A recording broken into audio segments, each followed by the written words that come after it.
पर रहा। आप जिस व्यक्ति से बात कर रहे हैं उन्होंने आपके कॉल को होल्ड पर रखा है।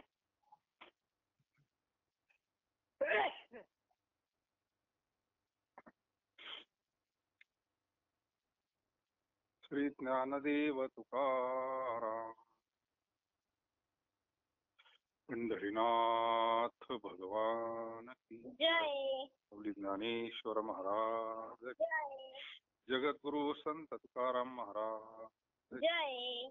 गंगागिरी महाराज जय.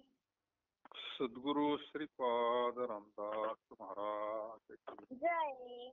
सद्गुरु रामदास जय. श्री स्वामी समर्थ महाराज जय. महाराज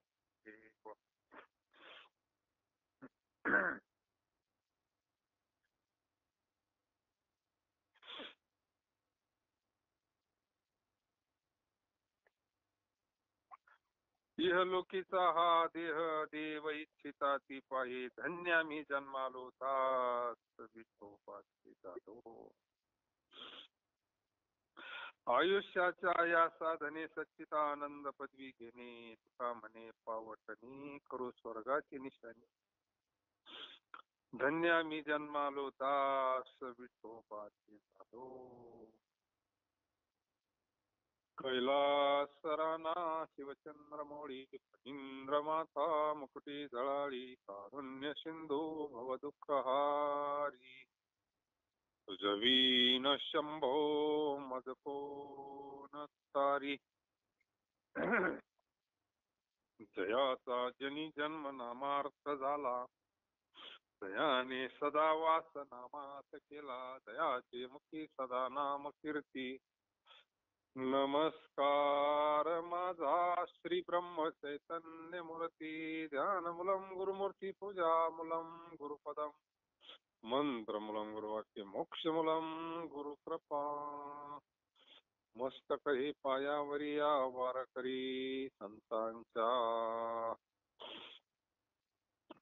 नमो सद्गुरु तुकया ज्ञानदेवा. नमो सद्गुरु सच्चिदानंद रूपा. सद्गुरु भक्त कल्याण मूर्ती. नमो सद्गुरु भास्करा पूर्ण कीर्ती. यह लोकीचा हा देह देव इच्छिता धन्य आम्ही जन्मालो दास विठोबा. जगद्गुरु तुकोबारा या भागातून नरदेहाचं महत्व सांगतात.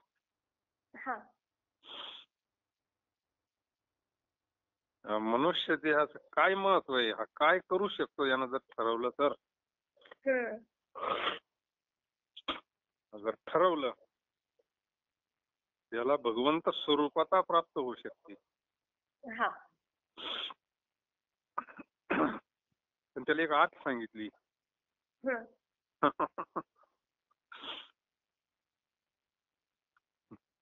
त्याला धन्यता दिली. ते पद प्राप्त होते परंतु त्याच्याकरता एक आठ सांगितले अभंगामध्ये. तुम्हाला दास व्हावं लागेल पांडुरंगात. याची दास व्हायची तयारी आहे ना. जेने जेने दास झाले त्यांचं कामच झालं ना मग.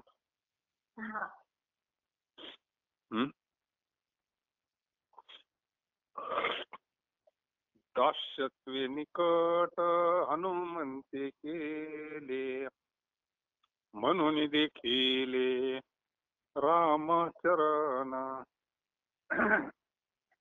झाली ते विश्रांती. मग विश्रांती बर का. तात्पुरती विश्रांती आणि कायमची विश्रांती. दास्यत्व करणं म्हणजे काय करणं आहे.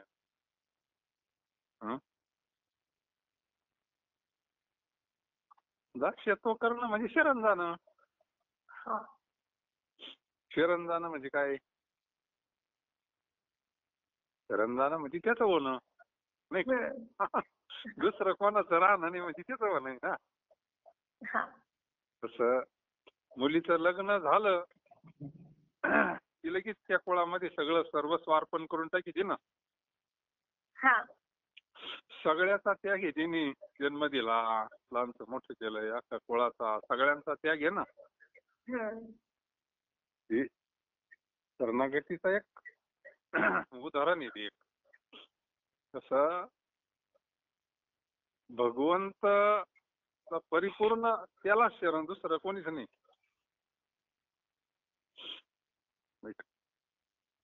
म्हणजे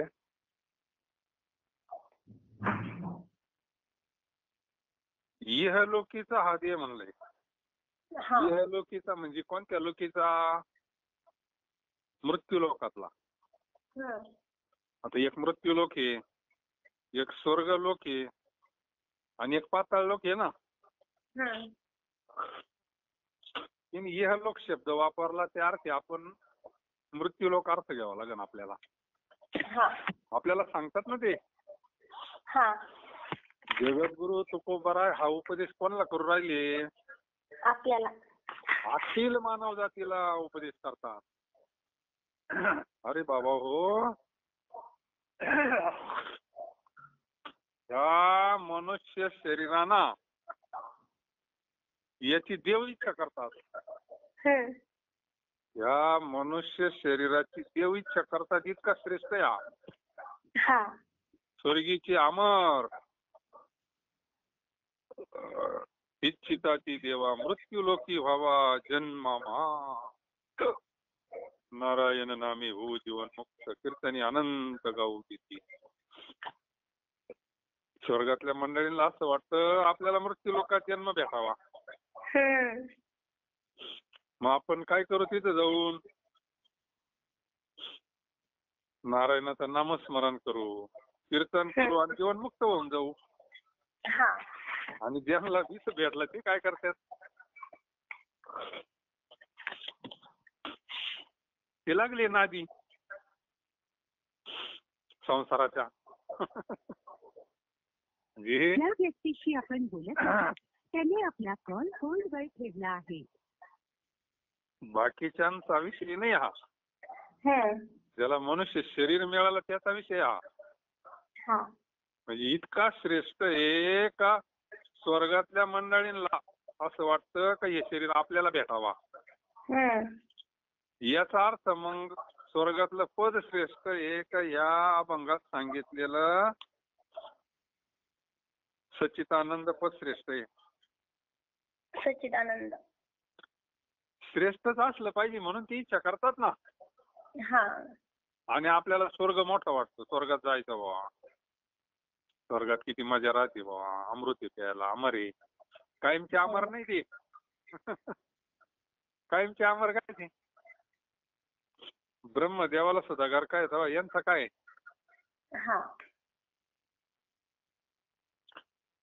काय एका दिवसात काय 14 इंद्राची पंगत उठायची ज्ञानेश्वर महाराज. ब्रह्मदेवाच्या. पण शेवटी कधीतरी एक दिवस त्यांचा आहेच ना ठरलेला. आयुष्य जास्त आहे तिथं, भोग जास्त आहे, अमृत प्यायला, त्याच्यामुळे तिथं एका आपल्यासारखं त्यांना रोज स्वयंपाक नाही करावा लागत. ती कधी म्हातारी होती नाही. म्हणजे त्यांचं कसं आहे, परंतु अनुकूल भोग आहे. जसे आता ते मोठमोठे मंत्री लोकांची कशी व्यवस्था असती, हेलिकॉप्टर मध्ये हिंडायचं, सगळं अनुकूलता, तसं त्याच्यापेक्षा अजून श्रेष्ठ.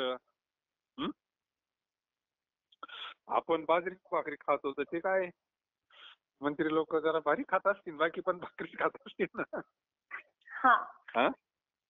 सोनं थोडंच खात असतील का पैसे खात असतील? तसं स्वर्गलोक श्रेष्ठ आहे नाही असं नाही. स्वर्गात जायला 100 यज्ञ करावं लागतं तेव्हा मग ते 100 पद तिथे जाता येत. हे मंडळी म्हणतात इह लोकीचा हा देह देव इच्छिता ती पाहिजे. मग इथं येऊन काय करायचं? धन्य आम्ही जन्मालो न दास विठोबाची झालो. मग तो धन्य आहे. कोण धन्य आहे? जो विठोबाचा दास झाला तो. धन्यता सगळ्यांना आहे का? नाही. नाही ना. सगळ्यांना धन्यता नाही.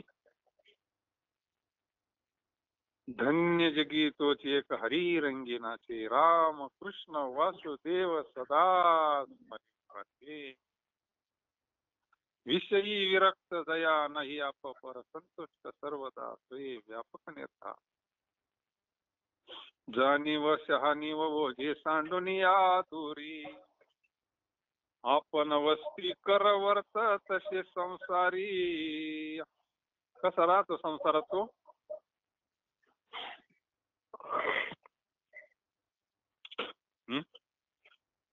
वस्तीकर कळतो का? वस्तीकर वस्तीकर कळत ना. वस्तीकर म्हणून जर राहिलं ना काय सांगायचं. वस्तीकर वस्ती आला आणि प्रातःकाळी उठून गेला. काहीच भेवच नाही. मग कायला चिटकायचं कामच नाही ना. पाहुणा आपली इथं आले होतो म्हणतो काय मोटरी चालू केल्या तुम्ही? गाय धुईल्या का? घास कापला का? त्याला काय घे नाही. रात्रभर राहिला सकाळी. तसं याच्यात राहायचं. राहता येत नाही असं नाही. हळू हळू हळू तिकडे गेलं पाहिजे आपण. आपल्या वयानुसार चारी आश्रम इथं धन्य करता येतात ना आपल्याला. याच्यात पण सगळं विधीने सेवन हे जे असतं ना प्रपंचात राहून विषय त्यागा समान नाथ महाराज म्हणतात. जर आपलं जीवन असं चाकोरीत असलं तर त्याला ते काहीच चिटकत नाही. कोण धन्य? जाणीव शहाणीव ओझे सांडून या दोरी. लक्ष नाही ना त्याचे. एका जनार्दनी नित्य हरीचे कीर्तन. असं निश्चयनी नित्य हरीचे चिंतन. धन्य जगी तोची. चकार आलाय. तोची म्हणजे सगळे नाही. चकार आला का बाकीचे मोकार होते. चकार मध्ये सगळे बसत नाही ना. ज्या मुखी निधान पांडुरंग म्हणजे सगळे बसले का त्याच्यात? अटी आहे ना. एखादी सरकारी स्कीमचे पैसे जर भेटायचे असले त्याला अटी असतात ना. सगळे बसले त्याच्यात? नाही. सगळे बसल्यावरती स्कीमच काय? नाही. तात्पर्य जर आपण पांडुरंगाचे दास झालो ना. दास प्रपंचाचं होण्यापेक्षा विषयाचं होण्यापेक्षा कोणाचा तरी दास होतोच ना जीव. कोणाचा तरी होण्यापेक्षा देवाचं व्हावं. कारण देव कसा आहे? नित्य निरामय. तो अमर आहे, अविनाशी आहे. बाकीचा दास झाला तो कायमचा आपल्याला संग नाही ना. देव नेहमी आपल्या बरोबर आहे ना. हो कमी जेव्हा वाटन तेव्हा एटीएम मधून पैसे काढू शकतात. पण कुठेतरी जावं लागेल ना तिथपर्यंत. तसं इथं नाही ना. सगळं जवळच आहे ना इथं. तात्पर्य अभंगात सगळ्यात महत्वाची आठ आहे भगवंताचं दास्यत्व आपल्याला हे करावं लागेल. आता अभंग आवडीचा बऱ्याच वेळा अभंग हा एक कार्यक्रमाच्या निमित्तानं अभंग म्हणजे लय आवडीचा अभंग हा बऱ्याच वेळा पुढे येतो. कारण त्याच्यामध्ये ते सच्चिदानंद पद सांगितलंय ना. ते जर मिळालं तर जीव मुक्त होतो. मग आणि बाकीचं सगळं जरी मिळालं आणि एवढं जर नाही मिळालं ना मग हेलपाटा होतो आपला. परत आपल्याला नवीन ठिकाणी जन्म, नवीन आईबाप, नवीन शरीर, नवीन कर्म सगळं पुन्हा चालू होत. पण जरी याच्याला पद भेटल ना आता कैसे येणे जाणे सहज खुंटले बोलणे आजवर होतो तुमचे गावी आता कृपा असू द्यावी आजवर होतो तुमचे गावी रामकृष्ण विठ्ठल बोला तुका जातो वैकुंठाला आजवर होतो तुमचे गावी आता कृपा असू द्यावी आजवर होतो तुमचे गावी आम्ही जातो आमच्या गावा आमचा राम राम घ्यावा आजवर होतो तुमचे गावी आमच्या गावा म्हणजे कुठं कुठे आपलं गाव कुठं जाणार आहे आता येणं जाणं खुंटलं ना आता कैसे येणे जाणे झाली गाठ तर तिथंच वैकुंठात आपली परत इकडे कशी काय गाठ होईल परत इकडे यायचं ठरलं तर मग आम्ही वैकुंठवासी आलो मग गाठी भेटी झाल्या तर झाल्या परत गाठी भेटी मग ते पद प्राप्त होत आणि त्याच्याकरता हे मनुष्य शरीर बर का त्याच्याकरता साधूचं अंतकरण तुटत असतं बाकीच्या गोष्टी घडू न घडू त्याला जीवनमुक्त अवस्था हे पद प्राप्त व्हावं म्हणून ये लोकीचा हा देह देव इच्छिता देव आता देव बी किती कवी आहे ना हा मग शरण कोणाला जायचं नेमकं हा प्रश्न आहे ना देव थोडे का आपल्याकडं आईला शरण जायचं का गणपतीला जायचं आई मध्ये किती आई आहे बापरे हा किती पीठ आहे शरण नेमकं कोणाला जायचं हा कोणाला शरण जाऊन जमत नाही ना आता हे बाकीचे तर सगळे कामाला ठेवले होते रावणानं गणपती बाप्पा गाढव वळायला ठेवला रावणानं बंदीखाने टाकले होते ना खे देव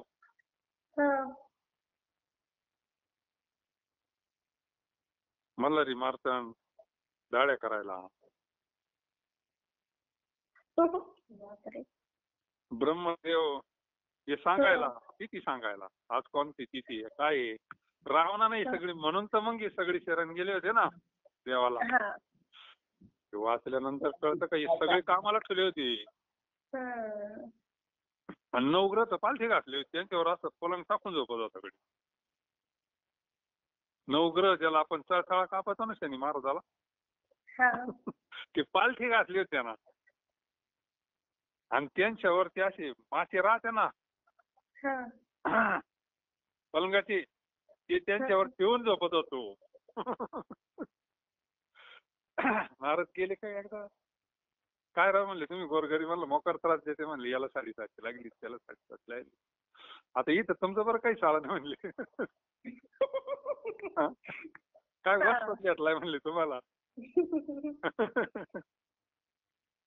काय वस्तात घेतलाय म्हणले पा वस्तातच होता ना तो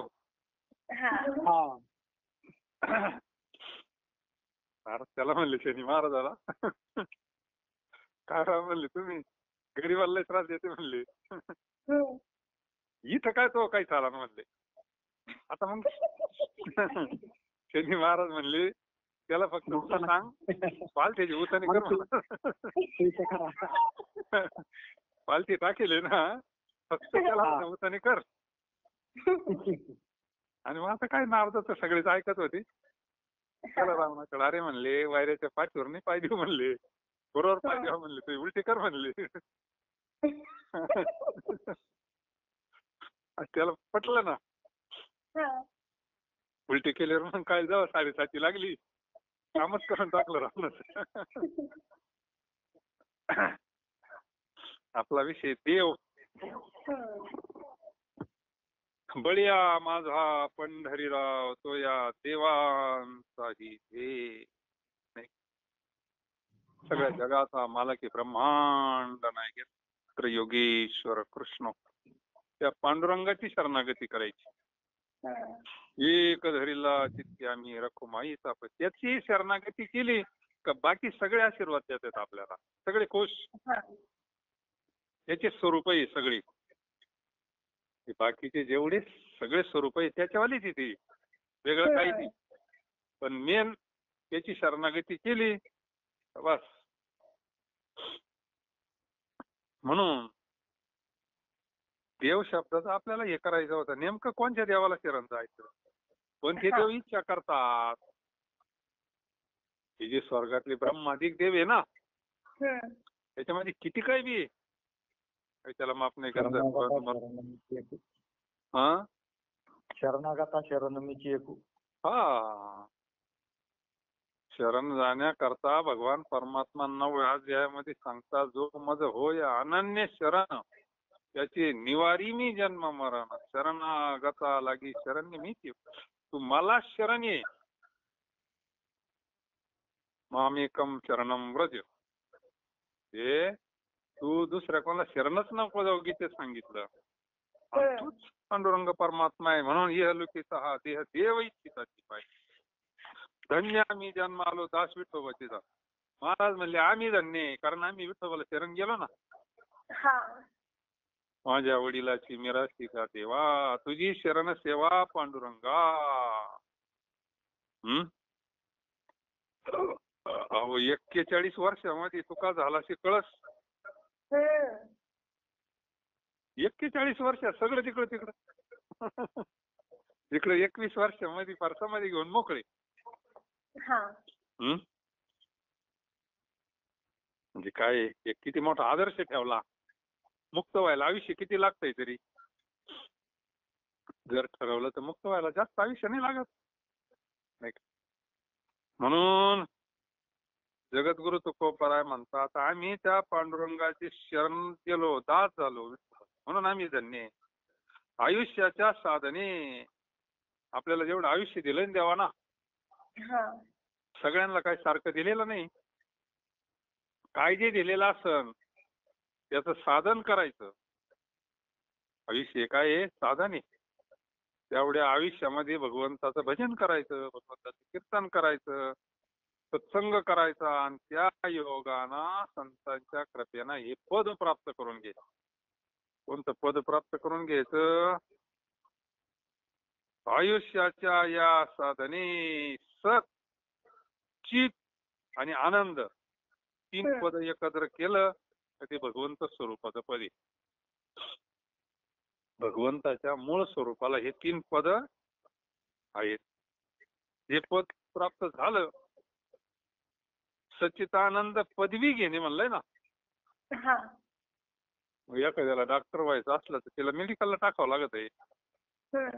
इंजिनियर व्हायचं असलं तर इंजिनिअरिंगला टाकावं लागत आहे. एखाद्याला इकडे ITI करायचं तर ITI ला टाकावं लागत. असे वेगवेगळे डिग्री आहे ना. मग ते डिग्री प्राप्त होती. मग आता भरपूर शिक्षणामध्ये किती पदी कोणाला काय होतं कोण वकील होतोय कोण काय होतं नाही का. कोण समाजकारण करतोय कोण राजकारण करतोय काय करतो. मग त्या विभागाचे ते पद प्राप्त होते त्याच्याकरता ही सगळी व्यवस्था आहे ना. पण पोराला आपण विचार तुला काय व्हायचंय तो म्हणतो मला डॉक्टर व्हायचंय. पुढे विचारलं काय व्हायचंय ती म्हणते इंजिनियर व्हायचंय. ब्रह्मचैतन्य गोंदवलेकर महाराजांना आजोबा विचारायचे लिंगोपंत गणू तुला जर असं तुझ्या ओशाला एखाद्या नाशी सोनीची घागर जर ओशाला आणून ठेवली तू काय करशील. लहानपणी विचारायचं कोणाला आपण विचारतो तुला काय व्हायचं. तसे आजोबा विचारायचे गणू तुझ्या ओशाला जर एखाद्याना सोन्याच्या मोहराने भरलेली घागर जर उशाला आणून ठेवली तू काय करशील. म्हणजे गोरगरिबाला वाटून देईन, अन्नदान करीन. हम्म. त्या वयात ते म्हणले नाही मी बंगले बांधीन. हा, हे पहा, सुरुवातच असते ना लहानपणी प्रत्येकाची. हा. काय व्हायचं आपल्याला नेमका, कोणतं पद प्राप्त करायचं. मग हे जे सच्चिदानंद पदवी ही कुठं भेटती, कोणत्या विद्यापीठात भेटती, कोणत्या शाळेत भेटती.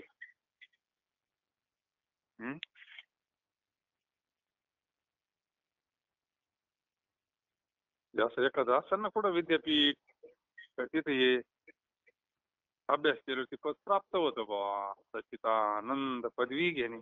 तशा पदव्या आहे ना, हा. LLB पदवीची आहे ना, हम्म. मास्टर.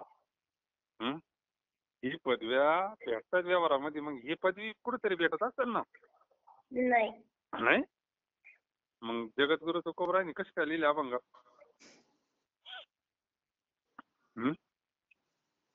भेटत नाही असं म्हणून कसं झालं, कुठेतरी भेटत असेल ना. तशी लिहिली कशी असते, संतांच्या दुकानात. हा भेटती, संतांकडे भेटती ती पदवी नाही का. तर हे त्याचे हेच आहे ना, सद्गुरु वाचुनी सापडेना सोय, धरावे ते पाया आधी आधी. हा त्याच्यात आहे ना ते पुढचं एक चरण, आपणासारखे करती तात्काळ. नाही काळ वेळ तयाला. म्हणजे हे पद ज्याला प्राप्त करायचं त्याला मग ते संतांकडे जावं लागेल ना, कारण त्यांना ते प्राप्त झालेले. ते बी ज्याला प्राप्त झालं त्याच्याकडे जावं लागल. आता तर भलते अवघड झाले.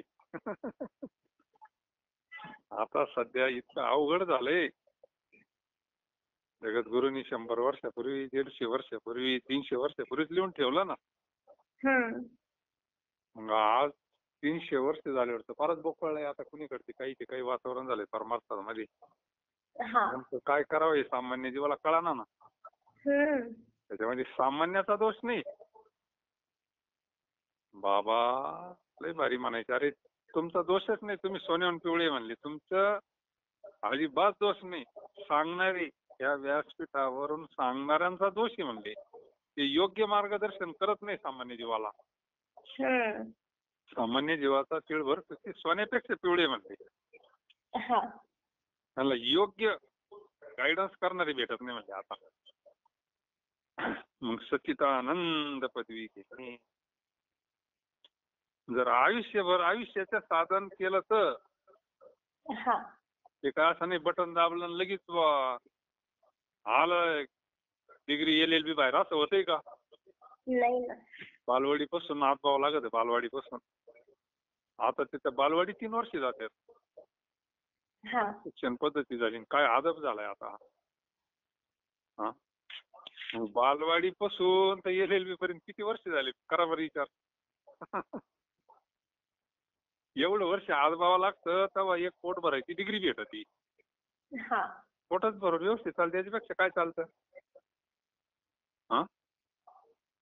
पोटाची व्यवस्था करण्याकरता जर एवढा आता ती आहे, एखाद्यानं जर PhD करायची ठरवली तिथे किती आयुष्य जात आहे.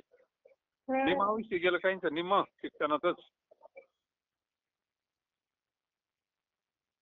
ही पदवी प्राप्त करण्याकरता सुद्धा काहीतरी कष्ट घ्यावं लागतील ना. मग यासाठी केला होता आता अट्टहास केला त्यांनी,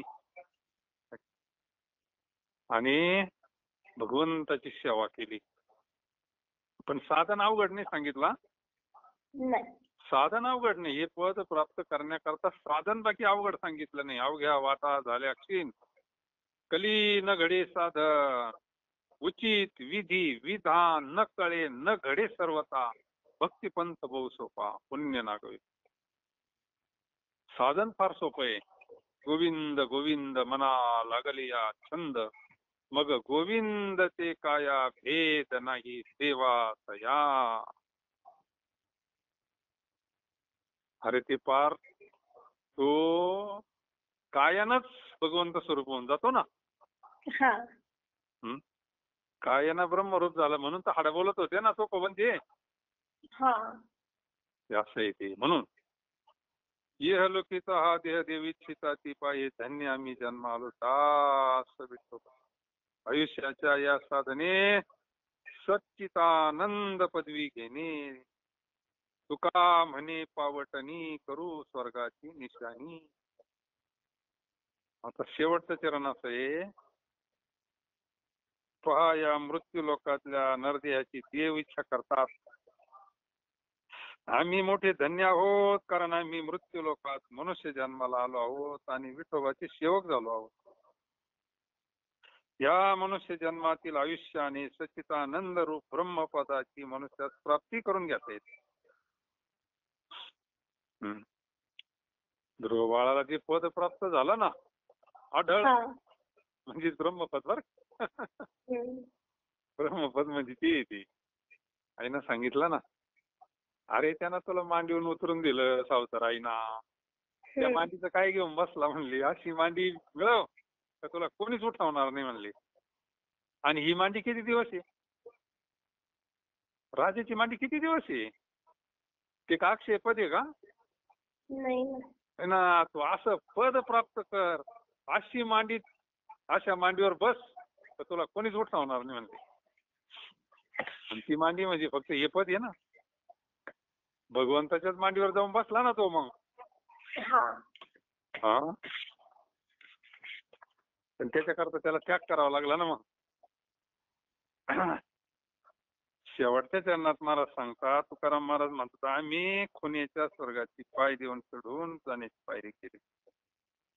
कसं आहे, त्या पदाला जाण्याकरता काही आडवं असतं, काही सिद्धी आडवे येतात, स्वर्गभोग आडवे येतात. आम्ही त्याचा सुद्धा त्याग केला म्हणले. आम्ही आता स्वर्गातले भोग नुसते ऐकूनच जर असेल तर तिथं काय असेल प्रत्यक्ष दिव्य भोगी, त्याचा त्याग केला आम्ही, त्याच्यावर पाय दिला म्हणते. तुका म्हणे पावटणी करू स्वर्गाची निशाणी.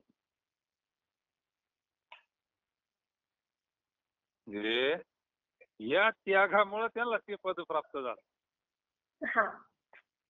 स्वर्गाचा त्याग, सगळ्या भोगाचा त्याग, स्वर्गाचा त्याग म्हणण्यापेक्षा काय जे दिव्य भोग असतील, कारण परमार्थ करणाऱ्याला या सिद्धी प्राप्त होतात. सिद्धी प्राप्त झाल्यावर मग तो लौकिक प्राप्त होतो. काय एखाद्या वेळेस तो इकडे जर गुंतला मग ते पद राहतं पुढं.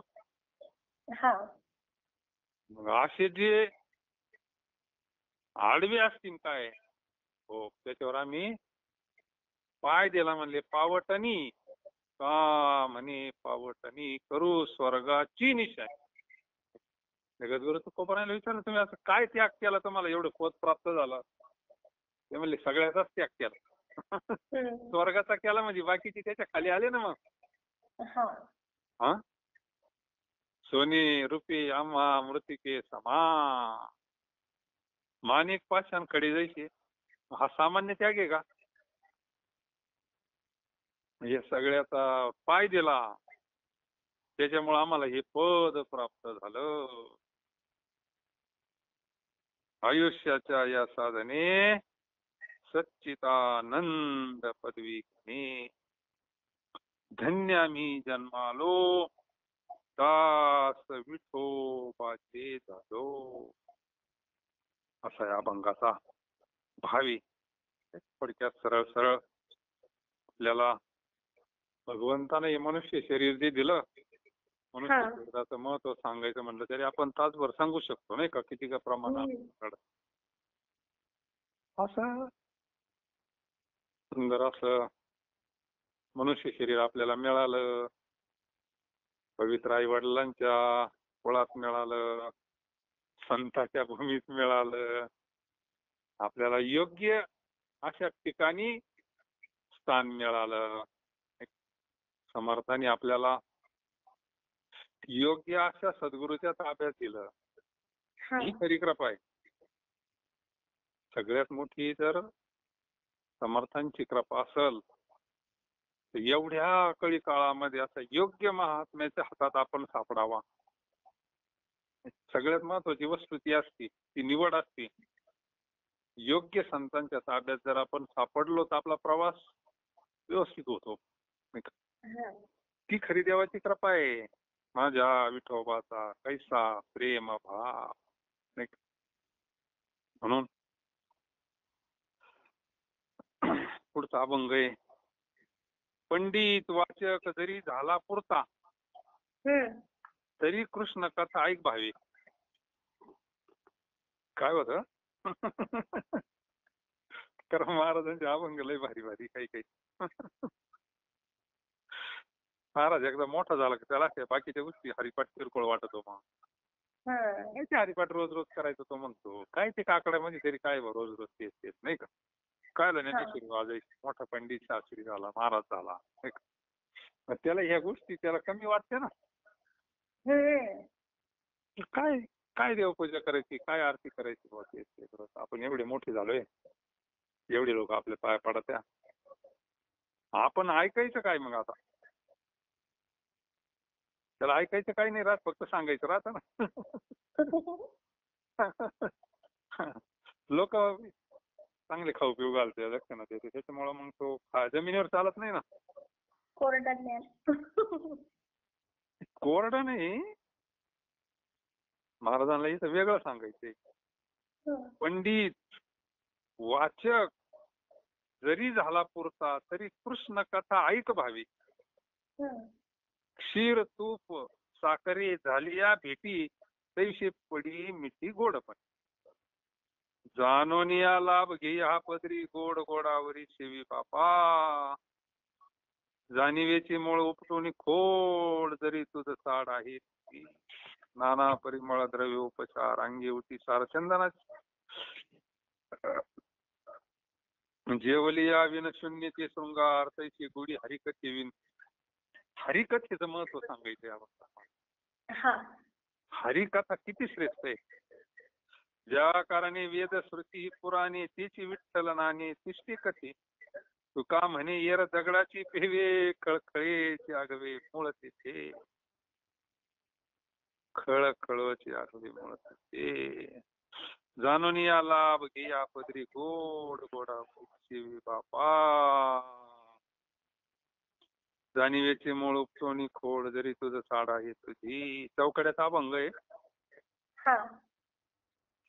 या अभंगातून हरिकथेचं महत्व सांगायचं. हरिकथा किती श्रेष्ठ आहे. कलियुगात कीर्तनाला एवढं महत्व येण्याचं कारण हरिकथाच आहे ना. कथा त्रिवेणी संगम, कथा त्रिवेणी संगम. आपण रोज त्रिवेणी संगम स्नान करतो. देवभक्त आणि नाम, देवभक्त आणि नाम. आता ज्याला पटन त्याला पटन, पण त्रिवेणी संगम स्नान आहे महाराज. जगद्गुरु तुकोबराय म्हणतात का आपली भाषा ही.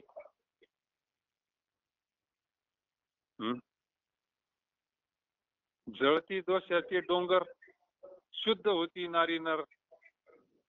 ऐकता पवित्र हरिकथा. जगद्गुरु तुकोबरायांचे पुढे अभंग आहेच. हरिकथा किती श्रेष्ठ आहे. हरिकथा जीवनाची व्यथा घालवती ना हो. हरिकथा म्हणजे दिव्य. जन्म कर्मच मे दिव्यम. देवाचा जन्म दिव्य, देवाचं कर्म दिव्य. तेच सांगतो आपण तर काय दुसरं संसारातल्या गोष्टी थोडेच सांगतोय कोणी. त्याच्याकरता संतांनी मग हे केलंय ना, नियम घालून दिले ना. सगुण चरित्री परम पवित्री सादर वर्णावी. दुसरं काही सांगण्यापेक्षा देवाचं चरित्र सांगावं, सगुण चरित्र सांगावं. हरिकथा किती श्रेष्ठ आहे. जगत सुकराची हरिकथा. दीन दुर्बळाशी सुकराशी हरिकथा. कारण दीन दुर्बळाकडे काय दुसरं भांडवल नसतं, काही पैसे वैसे. त्यांना खुशाल कृष्ण कथा ऐकावा, हरिकथा ऐकावा, झाला त्याचा उद्धार. श्रवणे कीर्तने झाली ती पावन. एक नंबर आहे श्रवण. श्रवण हे एक नंबर आहे. श्रवण हे परीक्षिती तरला भूपती. आपण अभंग वाचला नाही का? हरिकथा, हरिकथेचे नियम नाही का? हरिकथा जिथं करावी म्हणले तिथं अन्न खाऊ नये. जेथे कीर्तन करावे ते अन्न न सेवा. किती कसं जीवन असं नाही संतांचं नाही का? कथेचा विक्रा. हा, नको घडू देऊ दातारा. नरस्तुती आणि कथेचा विक्रा. जगद्गुरु तुकोबराय म्हणतात, पांडुरंगा माझ्याकडून एवढी गोष्ट घडून नको देऊ. कारण निष्काम सेवा झाली का मग देवाला लय आवडत नसेल. निष्काम सेवा करणाराचा देव इतकं काय सांगायचं मग नाही का? सगळ्या देवाचा आवडता भक्त तोच मग. निष्काम सेवा करायची, निष्काम सेवा. पण सांगत नाही बसायचं मग, मी काही घेत नाही मग.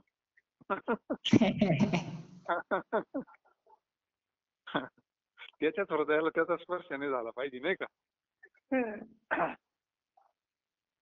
तात्पर्य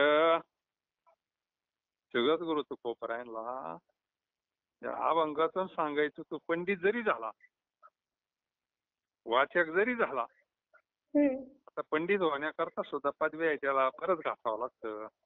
शास्त्री होण्याकरता मग ते पुढं लिहित येत. मग अगोदर महाराजाचं नाव लिहित आणि पुढे लिहित येत. मग शास्त्री कोण, पंडित, वाचक. ते होण्याकरता सुद्धा घासावंच लागत ना. ते काय फुकट काय भेटत असतं का? कला कवायची का? ती कला शिकायची म्हणलं तरी 10-10, 20-20 वर्ष घासावं लागत. पंडित, वाचक. आता पंडित लोक कथा सांगा त्या. आता त्या उत्तर भारतामध्ये पंडित ही फार मोठी पदवी आहे. आचार्य, बरेच पदवी आहे. जगद्गुरु तुकोबरायला हे सांगायचं, तू कोणी जरी झाला तरी कृष्ण कथा ऐक भावी. कृष्ण कथा तुला मोठ्या भावानं ऐकावं लागल. रामकथा असन, कृष्ण कथा असन, भगवंताची कोणती कथा असन, भगवंताचे अनंत अवतार झाले नाही का? म्हणजे कथा किती श्रेष्ठ आहे. कथा काय करते? ग्रंथीभेद करते, ग्रंथीभेद करते कथा. हरिकथा माऊली म्हणलंय ना तिला. हरिकथा. पंडित, वाचक जरी झाला, काही लाच वाटतं मग आता जेवायचं ते झालं ना, आता काय ऐकायचं आपण असा त्यांच्या करता आहे. हा, महाराज झाले तो जरा मग ऐकायचं कानगाड करतो ना. इकडे कीर्तन राहतं तो तिकडे जाऊन झोपतो. त्याला असं वाटतं आपल्याला काय ऐकायची गरज आहे आता. त्याच्या करता येईल. त्याला असं वाटतं आपल्याला काय व्हायचं ते झालं, आता ऐकायचं काय, आता काय झालं, अजून काहीच झालं नाही. तू स्वतः म्हणतो ना झालं, ते झालेलंच नसतं काही. आणि जे झालं तो सांगतच नसतो नाही का? असं आहे.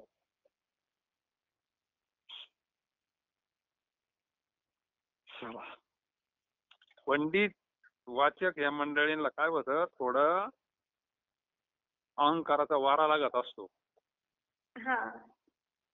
ज्ञान येताना एकटं येत नसतं. ज्ञान येताना एकटं कधीच येत नाही. ते त्याच्याबरोबर अहंकार येत असतो. म्हणून महाराज म्हणले ना, ज्ञान गिळोनी गावा आणि सगळ्यात अवघड ते गिळणं अवघड आहे. ते गिळत नाही ना. म्हणजे पुन्हा जाणून नेणं ते करी माझे म्हणा,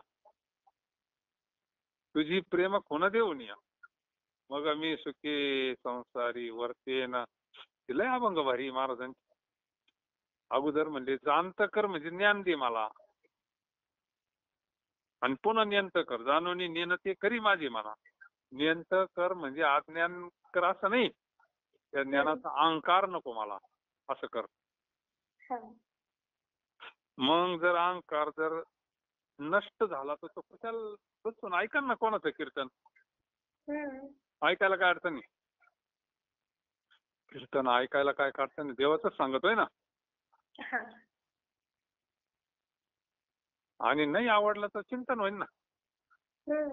हा, नाही आपल्याला आवडलं बाबा ते त्यापैकी डोळे झाकून बसायचं आणि चिंतन करायचं देवाचं. बैठक तर होईल ना. हा. म्हणून अहंकार नष्ट झाला पाहिजे. आणि जे महात्मे असतात ना त्यांना श्रवणाची गोडीच असते ना. हा. मोठमोठे महात्मे खुशाल बसून श्रवण करतात. लहान लहान मुलांना प्रवचन करायला लावतात. नवीन मंडळीला प्रवचन करायला लावतात आणि ते श्रवण करतात. का? पूर्ण अहंकाराचा निराश झालेला आहे, नाही का. हा. म्हणून त्यांच्या करता हे थोडं पंडित वाचक जरी झाला पुरता पुरता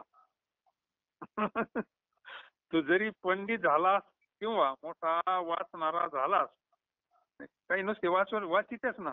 इकडे पोथी झाली की पोथी, हे वाचक स्पेशल लोक असते. ते स्पेशल तीर्थाच्या ठिकाणी इकडे तिकडे त्यांच्याकडे ते कामच असतं. कोणाचं काय वाचायचं, कोणाचं काय ते नाही. म्हणजे फक्त एक किती वाजले, 9 होणार नाही आपण आता. पंडित वाचक जरी तू पंडित झाला किंवा मोठा वाचणारा असला तरी श्रीकृष्णाची कथा भक्ती भावाने ऐक. आता व्यास काय सामान्य आहे का? त्यांना सुद्धा मनशांती नव्हती ना. आणि 17 पुराण तर लिहून झाली होती. नारद तिथून चालले. कृष्ण कथा म्हणलंय नाही तर महाराजांनी इथं कृष्ण कथा ऐक म्हणलंय. आणि मग कृष्ण कथा कोणत्या ग्रंथाची? भागवत. भागवतामध्ये.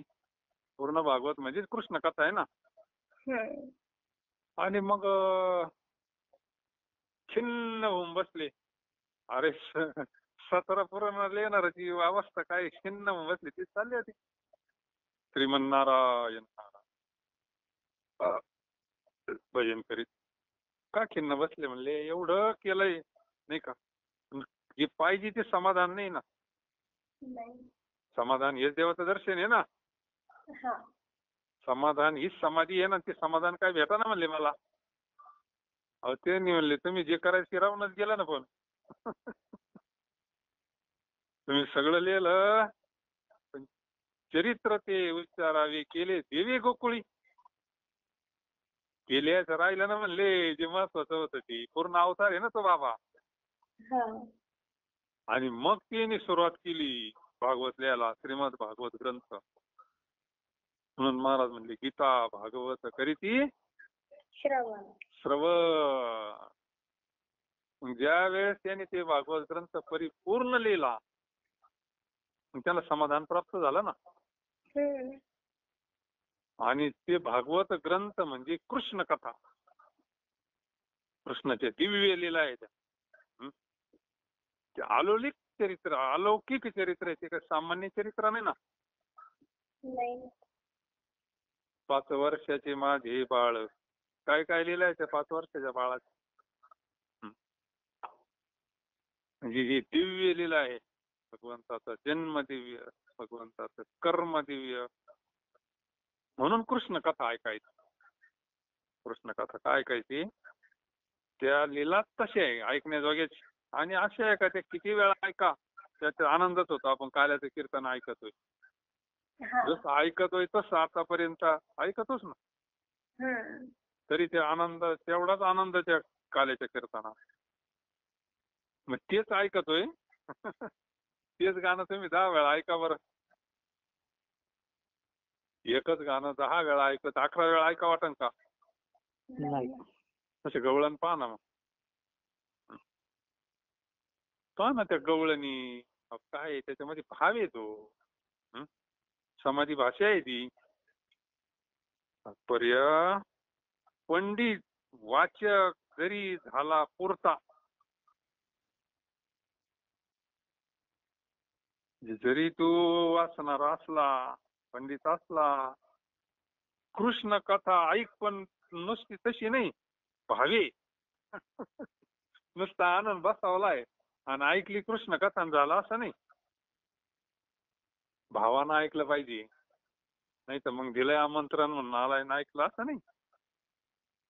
भूक लागल्यावर किती भावना जेवतो आपण. हा चांगली भूक लागल्यावर प्रेमाने जेवतो ना, तळमळी ना.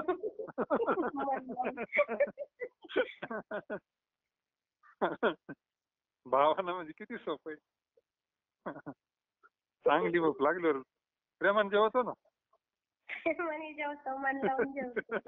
भाव ठेवून जेवतो ना, आवडीनं जेवतो. सगळं एकदम असं भारी जर असलं प्रसन्नाचं, तर मग किती प्रेमानं जेवतो, भावानं जेवतो, नाही का, आवडीनं जेवतो.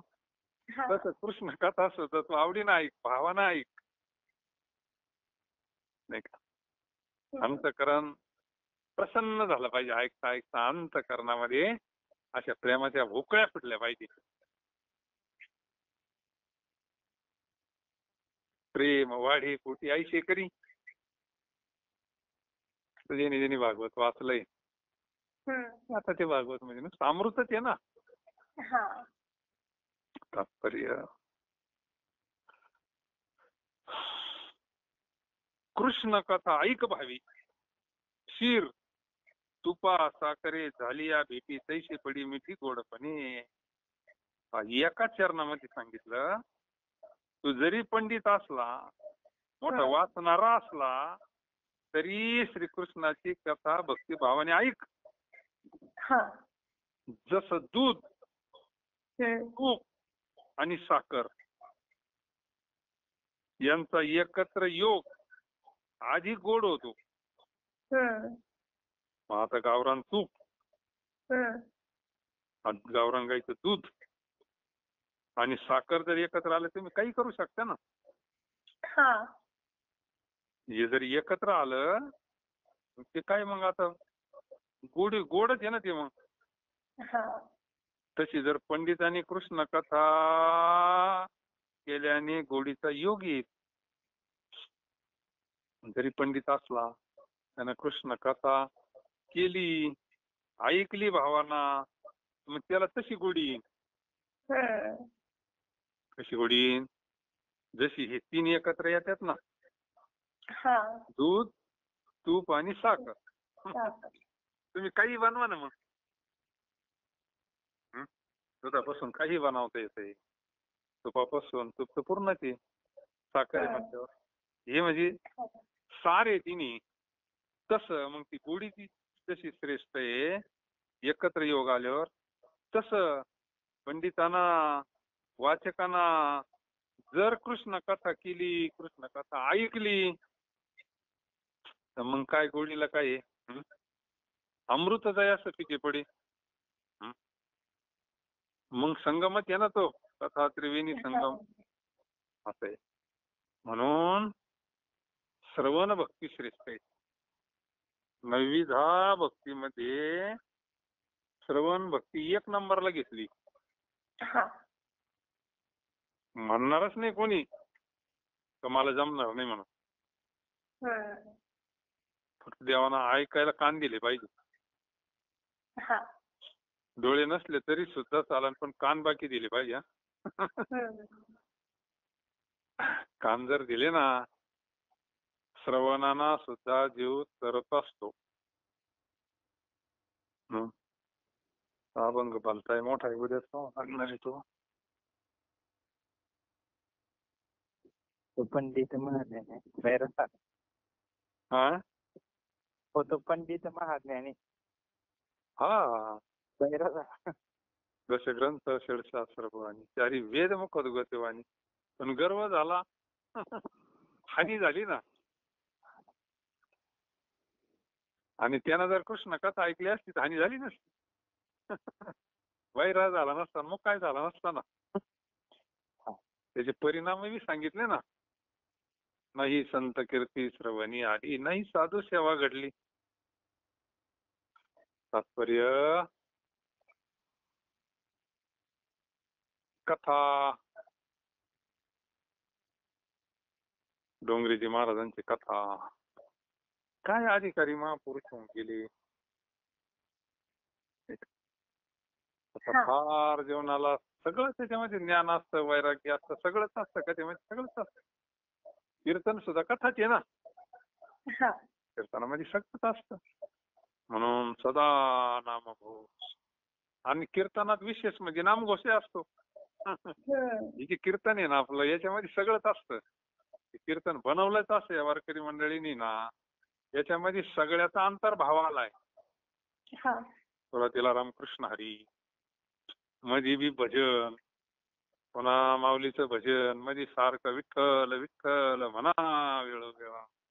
नाही का. मग भक्तीचे काही उदाहरणं सांगावं लागतात, काही ज्ञानाचं सांगावं लागतं, काही वैराग्य सांगावं लागतं. म्हणजे सगळंच आलं ना त्या कीर्तनामध्ये. कथाच होती ना ती. मग रामायणातला प्रसंग सांगितला, गोकुळातला प्रसंग सांगितला, म्हणजे हरिकथाच आली ना ती.